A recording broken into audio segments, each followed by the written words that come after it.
Morning আমার ঘরকন্যায় তোমাদের সকলকে স্বাগত জানিয়ে শুরু করছি আরও একটা নতুন দিন, আরও একটা নতুন ব্লগ।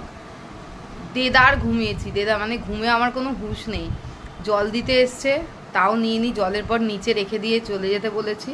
এবার শুভ জল তুলবে ওপরে, তুলে বালতিতে ঢেলে পট ফেরত দেবো।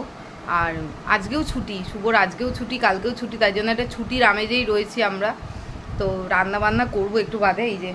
এই সবে চায়ের কাপটা মানে চা শেষ করেছি, করে একটু বসে নিই। কাচাকুচি সেরকম কিছু নেই, কালকেই সব দুপুরবেলা চান করার সময় কেচে ফেলেছিলাম। আর এখন হচ্ছে জিমি অনেকটা ভালো রয়েছে, এটা হচ্ছে শান্তি একটা। জিমি ডাক্তারবাবু কালকে এসে দেখে বলে গেল যে ওর এটা ছোটোবেলা থেকে একটা প্রবলেম ছিল, এখন যেহেতু ওর বয়সটা বাড়ছে, মানে ধরো 8 বছর ওর এখন বয়স চলছে, 8-এর একটু বেশিই হবে, তো সেখান থেকে এইগুলো হওয়াটাই স্বাভাবিক। তো এইগুলোকে মেনে নিতে হবে আমাদেরকে এখন, যে জিমির বয়স হচ্ছে। তা সত্ত্বেও কষ্ট পাওয়া তো চোখে দেখা যাবে না, ওষুধপত্র চলছে, একটা ইঞ্জেকশান লিখে দিয়ে গেছে, সেটাও এসে দিয়ে যাওয়ার কথা রয়েছে। সেই ইঞ্জেকশানটা দিয়ে কতটাও ভালো থাকে দেখা যাক। একটু বাদে যাব, রান্নাবান্না করব, যেহেতু শনিবার নিরামিষ রান্না, তাই চাপ নেই কোনো। আর সোনাই তো আসেনি, সোনাই ওখানেই দোল খেলছে, ওখানেই রয়ে গেছে। সোনাই হয়তো সোমবার বাড়ি ফিরবে।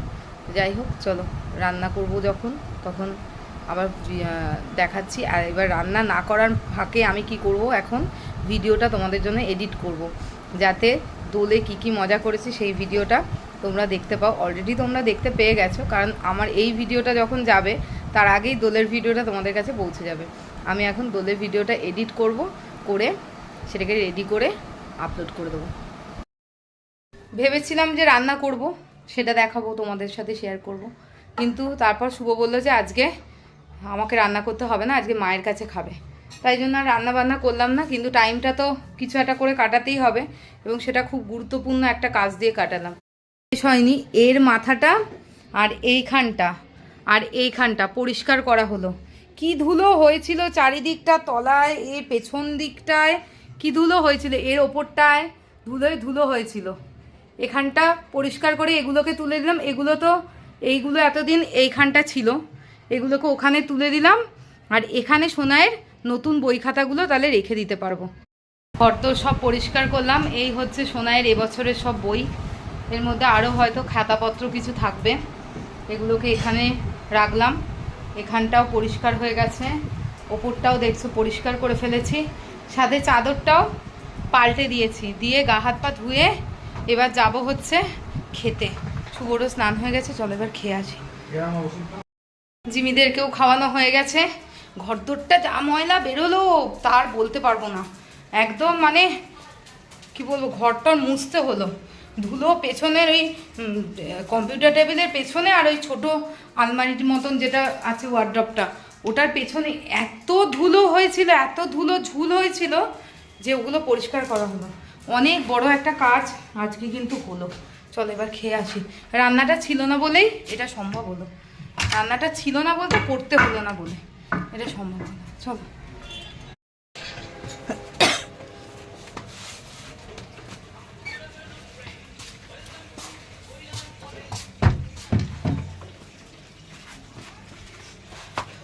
প্রচণ্ড আজকে আমার খিদেও পেয়েছিল, আর খেয়েও ফেলেছি অনেকটা। এবার গিয়ে একটু রেস্ট নেব, নিয়ে সন্ধেবেলা চাটা খেয়ে মায়ের সাথে দেখা করতে যাব। যাবে তো আজকে? ব্যাস, ও আর হাঁটতেই পারছে না, এত খেয়েছে, ও শোবে। চলো, এই যে অনেকক্ষণ পর জিমি এখন একটু খেলার মুডে এসছে। 3 দিন ধরে কোনো খেলাখেলি ছিল না, এখন একটু দুজনে মিলে খেলাখেলি করছে, এখন একটু ভালো লাগছে। আর একদম পরিষ্কারভাবে উঠে দাঁড়িয়েছে, কোনো ঝামেলা অশান্তি করছে না, আর ওর ব্যথা করছে না তো আর। হ্যাঁ হ্যাঁ হ্যাঁ হ্যাঁ, তুমি ভালো লাগছে, এবার ভালো লাগছে। আচ্ছা, এ দেখো এখানটা যে হাত দিচ্ছি, এখন আর কোনো ব্যথা নেই, তা নাহলে এই জায়গাটা হাত দিতে দিচ্ছে না। এই আবার যেই বললাম অমনি ব্যথা আরম্ভ হয়ে গেল নাকি। চলো আমরা এখন একটু চা খাবো, চা খেয়ে তারপর বেরোবো, মায়ের বাড়িতে যাবো একটু। এক্ষুনি আমার পেছন চলে আসবে, যেই বলেছি চা খাবো, জানি চা মানেই হচ্ছে সাথে থাকবে বিস্কুট। ঠিক চলে এসছে। তিনজনেই আছে। আবার নম করছে গো বাবা। শরীরটা একটু সুস্থ হলে তবেই সব কিছু ভালো লাগে, তাই না? দুদিন ধরে একদম বিস্কুট খেতেও আসছিল না, আজকে আবার একটু দেখছি ঠিকঠাক আছে। আমি চলে আসবো বাড়িতে তাড়াতাড়ি, কারণ 10টা নাগাদ ওই ছেলেটা, যে ছেলেটাকে ডাকা হয়েছে ইঞ্জেকশন দেওয়ার জন্য, ও বললো 10টা নাগাদ আসবে রাত্রিবেলা। তাই বললাম ঠিক আছে, আমি তাহলে একটু চট করে ঘুরে চলে আসি, তো চাটা খেয়ে নিই। শুভ নিচে গাড়ি নিয়ে ওয়েট করছে, আমরা এখন রেডি হয়ে বেরিয়ে যাচ্ছি মায়ের বাড়িতে যাব বলে। আর এইখানে আছে মায়ের প্রসাদ গিফট যা যা কেনা হয়েছিল সেগুলো। চলো। কেমন লাগছে তুমি যে গেলে এত গিফট পেলে? ভিডিওতে সবাইকে থ্যাংক ইউ বলে দাও। মা আবার প্রসাদ ভাগাভাগিও করে ফেলছে এখন। হ্যাঁ হ্যাঁ হ্যাঁ। এখানে এখন দিদা মাসির ডেট অফ বার্থ বলছে। হ্যাঁ বলো বলো, কবে যেন? 50 সালে দেখা যাচ্ছে না ওকে, দেখি কবে কবে হয়েছে বলো। হাত দেখাতে যেতে হবে, হাত দেখাতে যেতে হবে, হাত দেখিয়ে টাকা আনতে হবে। তুমি ঠিক করে ডেট অফ বার্থটা বলো। কবে? 1950 তো তোমার মাসির কবে? হ্যাঁ এই দাঁড়া সাইলেন্ট, মাসিরটা শুনেছে। হ্যাঁ 15 বছর বড় মাসি, 8 বছরে। হ্যাঁ আচ্ছা, মানে 23 বছরে, তোমার 23 বছরে। এই বার্থ সার্টিফিকেট না পেয়ে ডেথ সার্টিফিকেট আমরা কাজ চালিয়ে ফেলবো, দরকার নেই। আমাদের ঘোরা হয়ে গেল, এবার আমরা বাড়ি যাব। বাড়ি ছাড়া আর কোথায় বা যাবো, বাড়িতেই জীবন। চলো। এটা আবার কোথা থেকে? মায়ের বাড়ি থেকে ঘুরে এলাম, এসে এবার এখানে একটুখানি রান্না করতে হবে রাতের জন্য।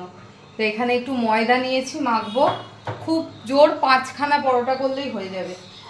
আর একটা জিনিস এনেছি, এই যে এটা হচ্ছে তোমার এই ছানাটাকে ভাজা টাইপের মিষ্টির দোকানে বিক্রি হয় আমাদের এখানে। তোমাদের কোথাও, তোমাদের ওদিকে মিষ্টির দোকানে বিক্রি হলে আমি জানিও। এই যে এর ভেতরটা এরকম ছানা মতো থাকে, আর ওপরটা এরকম লাল লাল ভাজা থাকে। তো এইটা দিয়ে আলু দিয়ে হচ্ছে নিরামিষ তরকারি করব, আর পরোটা হবে। তো এই দিয়ে আজকে আমাদের রাতের ডিনার খাওয়া হবে। আমার বাবা মাঝে মাঝেই এই ছানা ভাজার এই তরকারিটা খেতে খুব ভালোবাসতো, মাঝে মাঝেই বাবা খেত। আর আমারও ইচ্ছা করতো, কিন্তু এমন হতো শুভকে যদি বলতাম যে অফিস থেকে যখন ফিরবে তখন একটু নিয়ে আসবে, ওর কিছুতেই মনে থাকে না। যার জন্য আজকে দেখতে পেলাম, একটু মিষ্টি কিনতে গেছিলাম, তো দেখতে পেলাম আছে বলে। অন্য দিন শেষও হয়ে যায় তাড়াতাড়ি, আজকে যেটুকু ছিল সেটুকু আমিই নিয়ে এলাম। মানে এই যে এই কটাই ছিল, এই কটা আমি নিয়ে এলাম। যে বললো যে আর তোমাকে হচ্ছে আলাদা করে 100-150 এরকমভাবে বিক্রি করে, তো বললো যতটুকু আছে পুরোটাই দিয়ে দিই, তা নাহলে আবার কে নেবে একটুখানি। হ্যাঁ ঠিক আছে। অনেকে হয় না যে একটুখানি বেঁচে গেলে আর নেয় না, তার হয়তো অনেকটা লাগবে, কিন্তু আমার আবার এদিকে কম লাগতো আরও একটু, কিন্তু দিল বলে আমি নিয়ে চলে এলাম। যাই হোক, চলো এই তরকারিটা করে নিই। এর জন্যে শুকনো লঙ্কা ফোড়ন আর একটু জিরে ফোড়ন দেব, দিয়ে আলুগুলো দিয়ে আর তোমার নুন হলুদ দিয়ে ভেজে নেবো। তারপরে একটুখানি জিরে গুঁড়ো আর লঙ্কা গুঁড়ো দিয়ে কষিয়ে নিয়ে, আদা দেবো না এই রান্নাটায়, জিরে গুঁড়ো আর লঙ্কা গুঁড়ো দিয়ে কষিয়ে নিয়ে, আর ওই জল দেওয়ার সময় এগুলোকে দিয়ে ভালো করে ফুটিয়ে নেবো, তাহলেই রেডি। ভেবেছিলাম 5টা পরোটা করবো, সে জায়গায় 6টা পরোটা হয়ে গেল, খাওয়া হয়ে যাবে যদিও। আর এই তরকারিটা দেখো এরকম হয়েছে, খুব একটা ঝোল ঝোল করিনি। আর এই যে এইগুলো একদম নরম তুলতুলে হয়ে গেছে একেবারে, দেখছো একদম নরম হয়ে গেছে এই জিনিসগুলো, এই যে শক্ত নয়। আর জলটা নেই তো ওই জন্যই জলটা শুকিয়ে গেছে, অনেকটা জল দিয়েছিলাম। অনেকটা ওই ছানার কুপ্তার যেরকম হয় ওরম টাইপের খেতে হয়। আর দেখতেও বেশ ভালো হয়েছে, ঝোলটাও কম হয়েছে, আশা করি খেতেও ভালো লাগবে। হচ্ছে আমাদের রাতের ডিনার। আর এই প্লেটগুলো নিয়ে আসার পর খেতে দেওয়ার খুব সুবিধা হয়েছে, বাটি লাগছে না, আর তরকারিটাও বেশ সেপারেট থাকছে, খেতে দেওয়ার খুব সুবিধা হয়েছে। কেমন হয়েছে? ভালো না? কম বেশি বলো? ব্যাস। শনিবার এখন ওই পেঁয়াজ কোথা থেকে দেবো বলো তো? পেঁয়াজ হবে না, এটা দিয়েই খেতে হবে। যাই হোক, খেয়ে নিই। আর আজকের ব্লগটা এখানেই শেষ করছি। সবাই খুব ভালো থেকো, সুস্থ থেকো, দেখা হবে পরের ব্লগে। ততক্ষণের জন্য টাটা, গুড নাইট। আর আমাদের ভিডিও ভালো লাগলে লাইক করো, কমেন্ট করো, চ্যানেলটাকে সাবস্ক্রাইব করে পাশে থেকো। জিমিকে ইঞ্জেকশান দিতে আজকে এখনও আসেনি, রাত হবে হয়তো আসে। অনেক সময় এরকমও হয়েছে 12টা 12:30টাতেও এসছে, আমরা জেগে বসে থাকি। দেখা যাক আসে কিনা, দেখি।